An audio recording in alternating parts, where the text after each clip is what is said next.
Chapter 8. The Morning and the Evening Sacrifice. And it came to pass that while he executed the priest's office before God, in the order of his course, according to the custom of the priest's office, his lot was to burn incense when he went into the temple of the Lord. And the whole multitude of the people were praying without at the time of incense. Luke 1, verses 8 through 10. Public prayer. Before proceeding to describe the morning sacrifice, it is necessary to advert to a point of considerable interest and importance. There can be no doubt that, at the time of Christ, public prayer occupied a very prominent place in the ordinary daily services of the temple. Yet the original institution in the law of Moses contains no mention of it, and such later instances as the prayer of Hannah, or that of Solomon at the dedication of the temple, afford neither indication nor precedent as regards the ordinary public services. The confession of the high priest over the scapegoat, Leviticus 16:21, cannot be regarded as public prayer. Perhaps the nearest approach to it was on the occasion of the offering of the firstfruits, especially in that concluding entreaty, Deuteronomy 26:15, "Look down from thy holy habitation from heaven, and bless thy people Israel, and the land which thou hast given us, as thou swearest unto our fathers, a land that floweth with milk and honey." But, after all, this was again private, not public prayer, and offered on a private occasion, far different from the morning and evening sacrifices. The wording of King Solomon's prayer, 1 Kings 8, implies indeed an act of actual, united, and congregational worship, but, strictly speaking, it conveys no more than that public supplication was wont to be offered in times of public necessity, 1 Kings 8:30-52. Nor can anything definite be inferred from the allusions of Isaiah to the hypocrisy of his contemporaries, Isaiah 1:15, in spreading forth their hands and making public prayers. Regulations of the rabbis. It was otherwise after the return from Babylon, with the institution and spread of synagogues, designed for the twofold purpose that in every place Moses should be read every Sabbath day, and to provide a place where prayer was wont to be made. The practice of public worship soon became general. In Nehemiah 11:17, we find already a special appointment to begin the thanksgiving in prayer. Afterwards, progress in this direction was rapid. The Apocrypha afford painful evidence how soon all degenerated into a mere form, and how prayer became a work of self-righteousness, by which merit might be obtained. This brings us to the Pharisees of the New Testament, with their ostentatious displays of devotion, and the hypocrisy of their endless prayers, full of needless repetitions and odious self-assertion. At the outset, we here meet, as usual, at least seeming contradictions. On the one hand, the rabbis defined every attitude and gesture in prayer, fixed the most rigid formulas, trace each of them up to one of the patriarchs, and would have us believe that the pious have their 9 hours of devotion, laying down this curious principle: prayer protracts life. On the other hand, they also tell us that prayer may be contracted within the narrowest limits, and that a mere summary of the prescribed formulas is sufficient, while some of their number go the length of strenuously contending for free prayer. In fact, free prayer, liturgical formulas, and special prayers taught by celebrated rabbis were alike in use. Free prayer would find its place in such private devotions as are described in the parable of the publican and the Pharisee. It also mingled with the prescribed liturgical formulas. It may be questioned whether, even in reference to the latter, the words were always rigidly adhered to, perhaps even accurately remembered. Hence the Talmud lays it down, the treatise Berechoth, that in such cases it sufficed to say the substance of the prescribed prayers. Liturgical forms. That liturgical formulas were used not only in the temple, but in the daily private devotions cannot be doubted. The first trace of them appears so early as in the arrangement of the Psalter, each of its first 4 books closing with a eulogy or benediction, and the 5th book with a psalm which may be designated as one grand doxology, Psalm 150. Although it is a task of no small difficulty to separate the ancient prayers of temple times from the later editions, which have gradually swelled into the present Jewish prayer book, it has, in great measure, successfully been accomplished. Besides such liturgical formulas, some prayers taught by the celebrated rabbis have been preserved. It was in accordance with this practice that John the Baptist seems to have given forms of prayer to his followers, and that the disciples asked the Savior to teach them to pray. Luke 11:1. The Lord's Prayer. The prayer spoken by the Lord far transcended any that Jewish rabbis ever conceived, even where its wording most nearly approaches theirs. It is characteristic that 2 of its petitions find no real counterpart in the prayers of the rabbis. These are, "Forgive us our trespasses," and "Lead us not into temptation."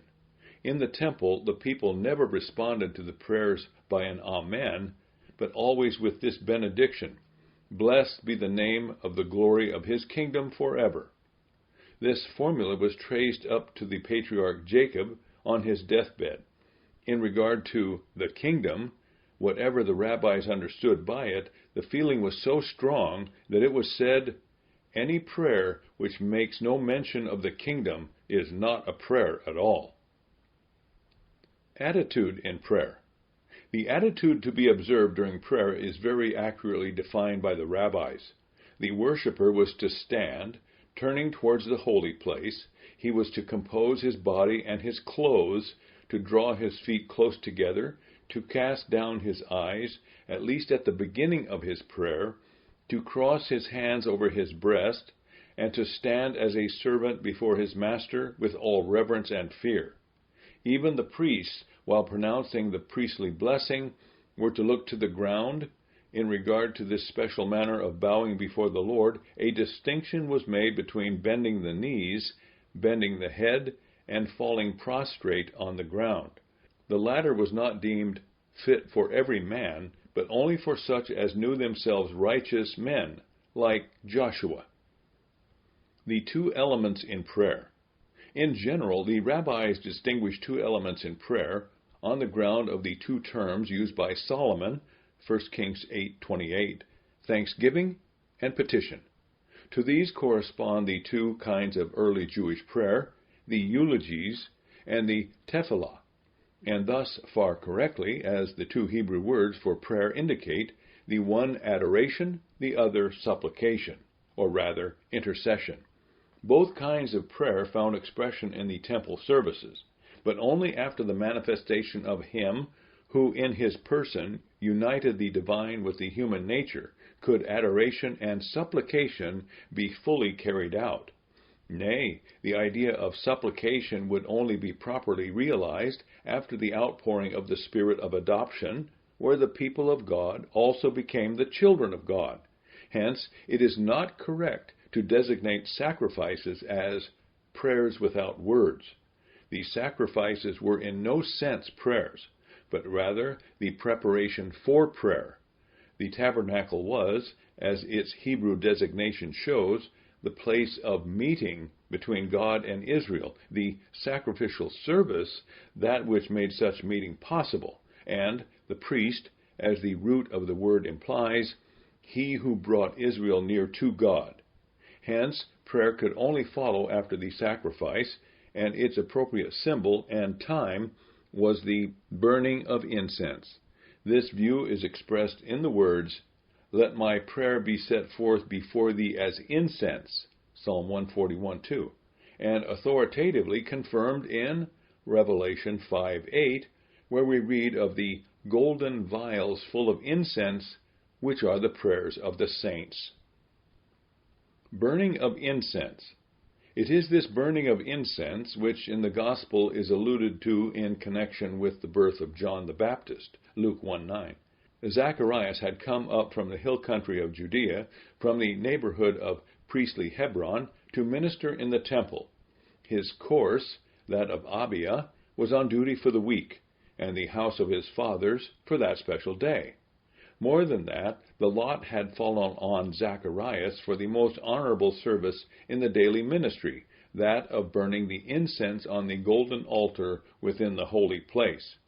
For the first time in his life, and for the last, would this service devolve on him. As the pious old priest ministered within the holy place, he saw with such distinctness that he could afterwards describe the very spot, Gabriel standing, as if he had just come out from the most holy place between the altar and the table of shewbread on the right side of the altar.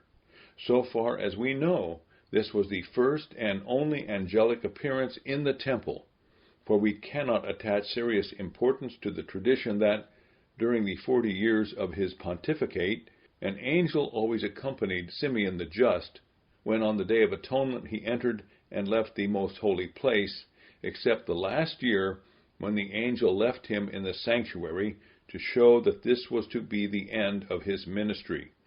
What passed between Gabriel and Zacharias is beside our present purpose. Suffice it to notice several details incidentally mentioned in this narrative, such as a special lot was cast for this ministry, that the priest was alone in the holy place while burning the incense, and that the whole multitude of the people were praying without at the time of incense. Filling the laver. The lot for burning the incense was, as we have seen, the third by which the order of the ministry for the day was determined. The first lot, which in reality had been cast before the actual break of day, was that to designate the various priests who were to cleanse the altar and to prepare its fires. The first of the priests on whom this lot fell immediately went out.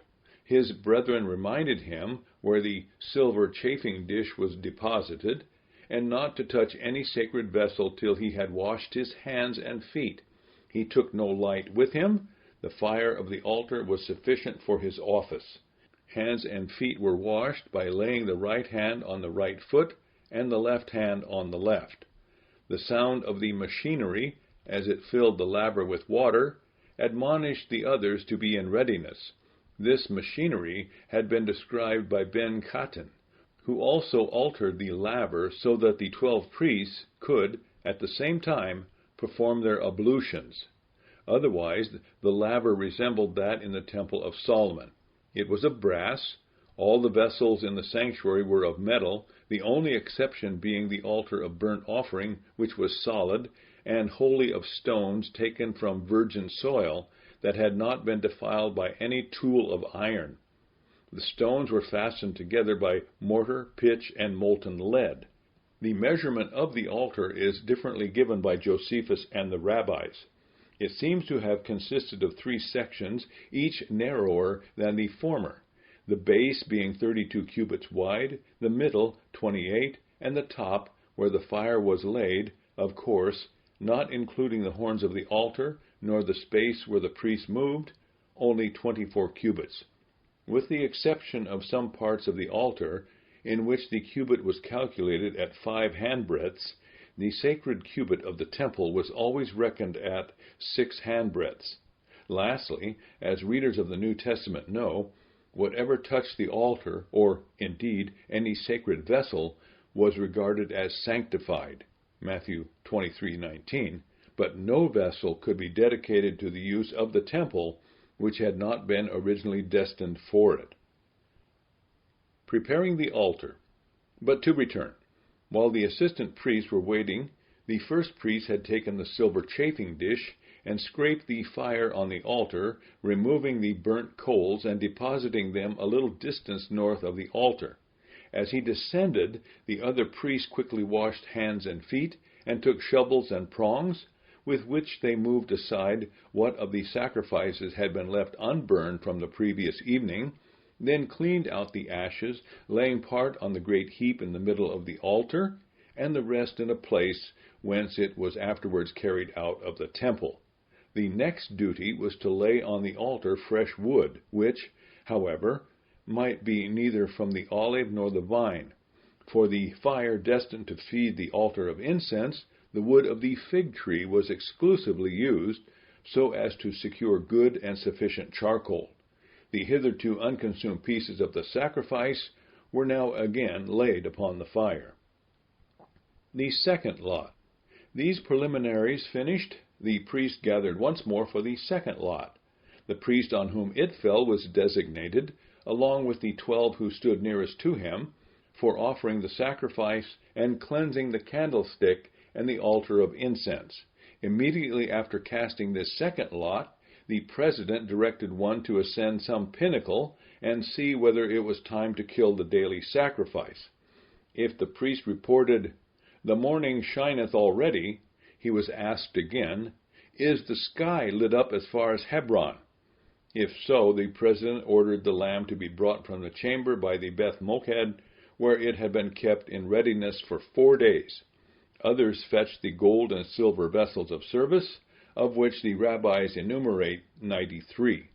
The sacrificial lamb was now watered out of a golden bowl, and anew examined by torchlight, though its Levitical fitness had already been ascertained the evening before. Then the sacrificing priest, surrounded by his assistants, fastened the lamb to the second of the rings on the north side of the altar, in the morning in the western, in the evening in the eastern corner. The sacrifice was held together by its feet, the fore and hind feet of each side being tied together. Its head was laid towards the south and fastened through a ring, its face turned to the west, while the sacrificing priest stood on the east side.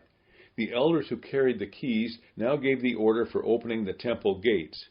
As the last great gate slowly moved on its hinges, the priests, on a signal given, blew 3 blasts on their silver trumpets, summoning the Levites and the representatives of the people, the so-called stationary men, to their duties, and announcing to the city that the morning sacrifice was about to be offered. Immediately upon this, the great gates which led into the holy place were opened to admit the priests who were to cleanse the candlestick and the altar of incense. The slaying of the lamb. The opening of these gates was the signal for actually slaying the sacrificial lamb. The sacrifice was offered in the following manner. One priest drew forward the windpipe and gullet of the sacrifice, and quickly thrust upwards the knife, while another caught the blood in a golden bowl. Standing at the east side of the altar, he sprinkled it, first at the northeast and then at the southwest corner, below the red line which ran around the middle of the altar, in each case in such a manner as to cover 2 sides of the altar, or, as it is described, in the form of the Greek letter gamma. The rest of the blood was poured out at the base of the altar. Ordinarily, the whole of this sacrifice would of course be performed by priests, but it was valid even if the sacrifice had been killed by a layman or with an ordinary knife. Not so if the blood were caught up in any vessel but a consecrated vessel, or sprinkled by other than hands of a priest, who at the time was Levitically fit for the service. The altar of incense and the candlestick. We proceed to describe the service of those whose duty it was to cleanse the altar of incense and to dress the golden candlestick in the holy place. A few particulars as to each of these will not be out of place. The triumphal arch of Titus in Rome bears a representation of the golden mortars in which the incense was bruised, and of the golden candlestick, but not the altar of incense. Still, we can form a sufficiently accurate idea of its appearance.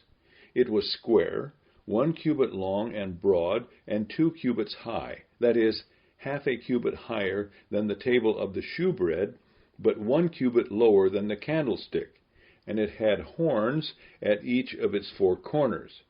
It was probably hollow, and its top covered with a golden plate, and like an eastern roof, surrounded by what resembled a balustrade, to prevent the coals and incense from falling off. Below this balustrade was a massive crown of gold. The incense burned upon this altar was prepared of the 4 ingredients mentioned in Exodus 30:34, with which, according to the rabbis, 7 others were mixed, besides a small quantity of ambra and of an herb, which gave out a dense smoke. To these 13 substances salt was of course added. The mode of preparing the incense had been preserved in the family of Abtinas. The greatest care was taken to have the incense thoroughly bruised and mixed. Altogether, 368 pounds were made for the year's consumption, about half a pound being used every morning and evening in the service. The censer for the Day of Atonement was different in size and appearance from that for ordinary days. The golden candlestick was like that delineated in Exodus 25:31, and is sufficiently known from its representation on the Arch of Titus. Now, while one set of priests were busy in the court of the priests offering the sacrifice, the 2 on whom it devolved to trim the lamps of the candlestick and to prepare the altar of incense had gone into the holy place, as nearly as possible while the lamb was being slain without. The first of these priests took with his hands the burnt coals and ashes from the golden altar, and put them into a golden vessel, called teni, and withdrew, leaving it in the sanctuary.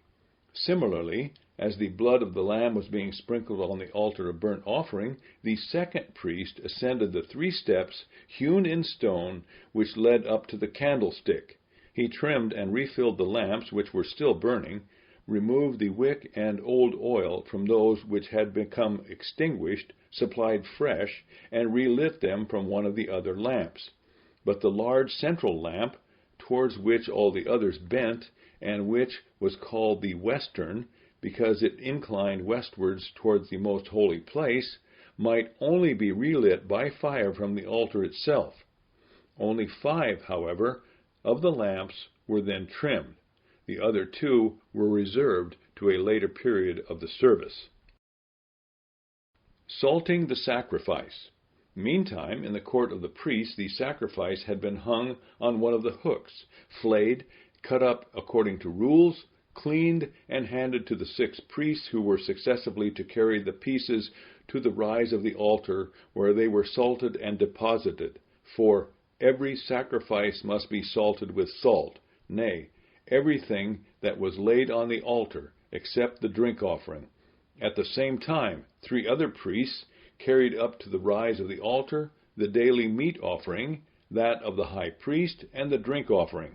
The skins of the sacrifices were salted, and on the eve of each Sabbath distributed among the course of priests that had been on ministry.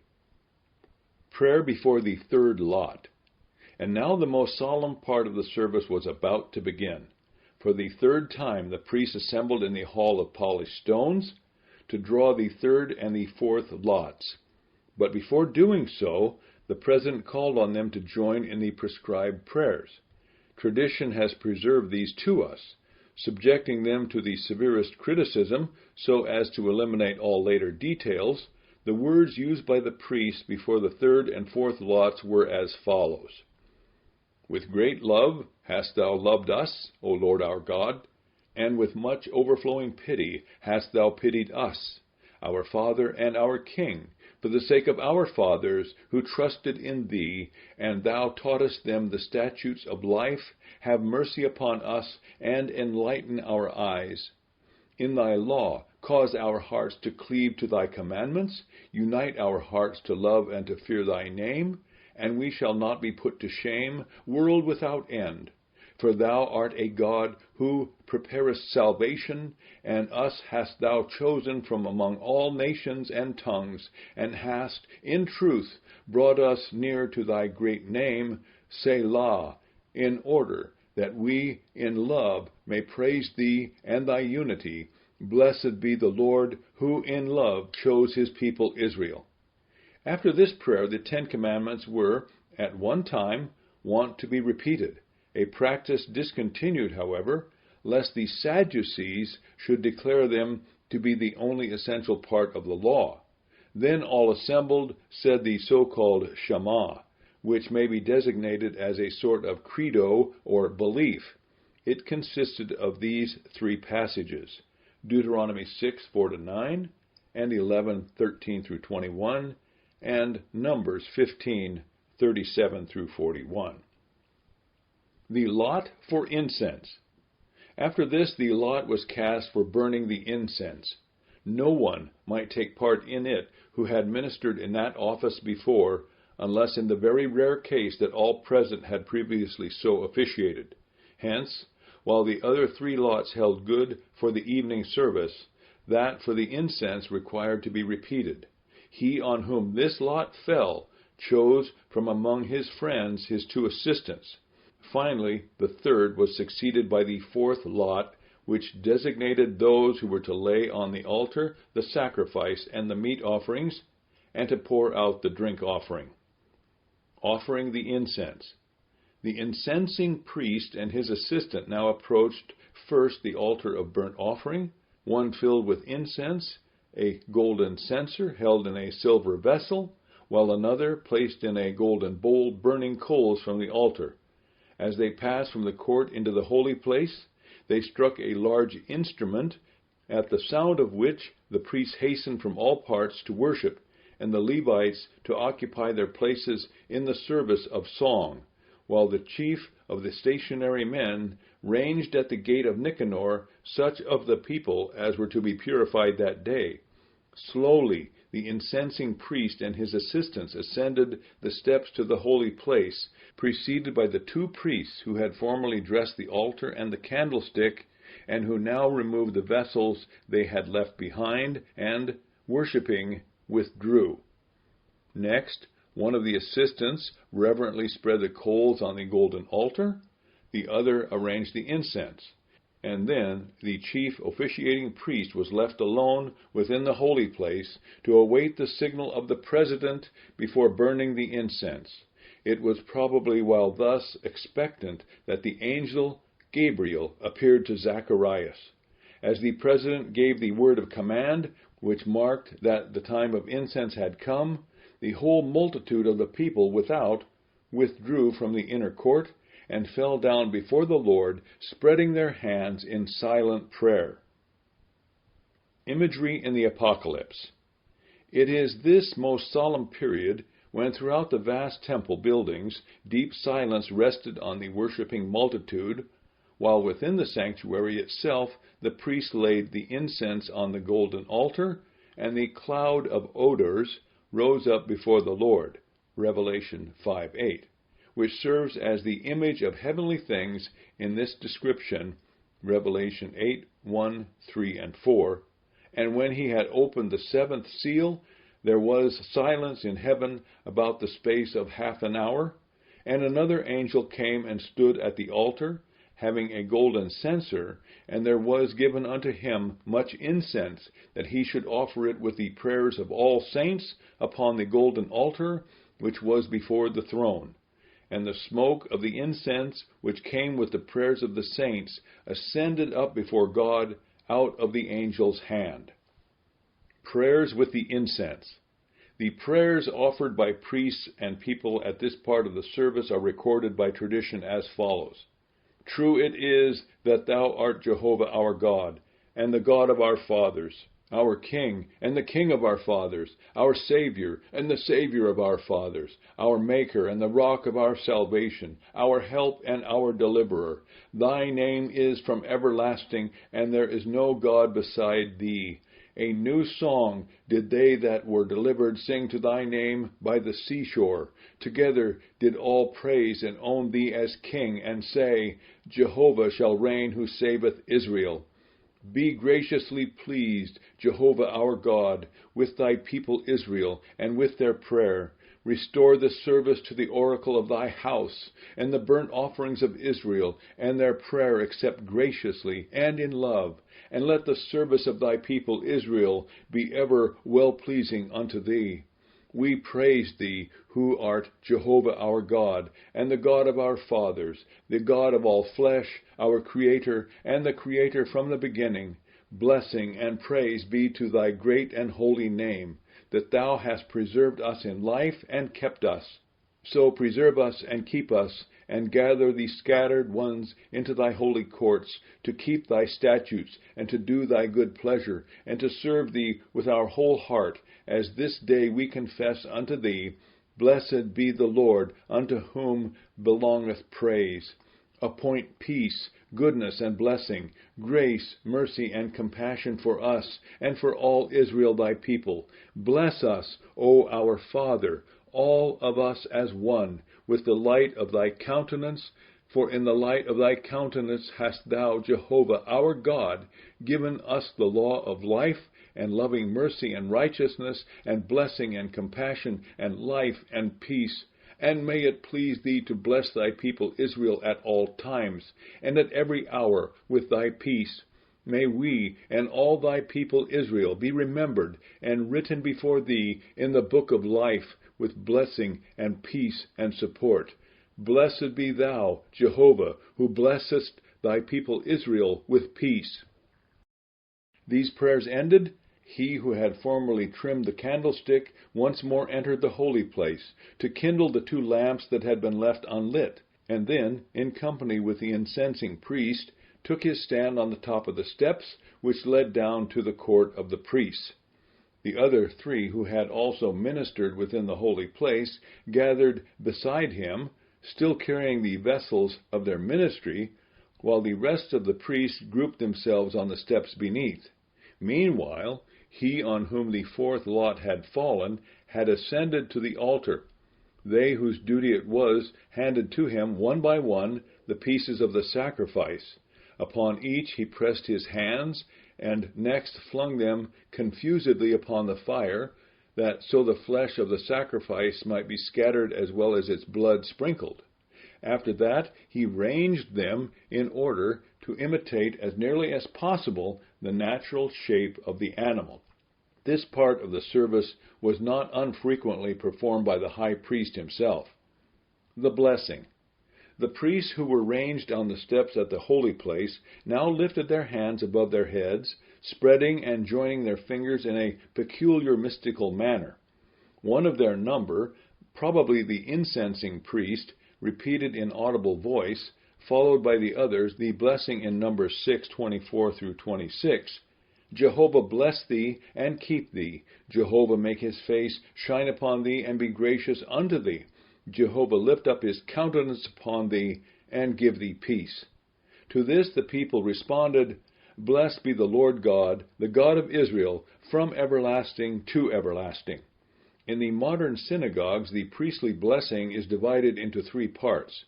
It is pronounced with a disguised voice and veiled faces, while the word Lord is substituted for the name of Jehovah. Of course, all this was not the case in the temple, but if it had been the duty of Zacharias, as incensing priest for the day, to lead in the priestly blessing, we can all the better understand the wonder of the people as he beckoned unto them and remained speechless, while they waited for his benediction. After the priestly blessing, the meat offering was brought, and, as prescribed in the law, oil added to it. Having been salted, it was laid on the fire. Next, the high priest's daily meat offering was presented, consisting of 12 cakes broken in halves, 12 half cakes being presented in the morning, and the other 12 in the evening. Finally, the appropriate drink offering was poured out upon the foundation of the altar. Perhaps there may be an allusion to this in Revelation 6, 9, and 10. The temple music. Upon this the temple music began.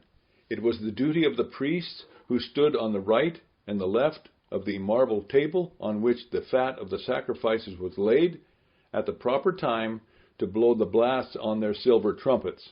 There might not be less than 2, nor more than 120 in this service, the former in accordance with the original institution, Numbers 10:2, the latter not to exceed the number at the dedication of the temple, 2 Chronicles 5:12.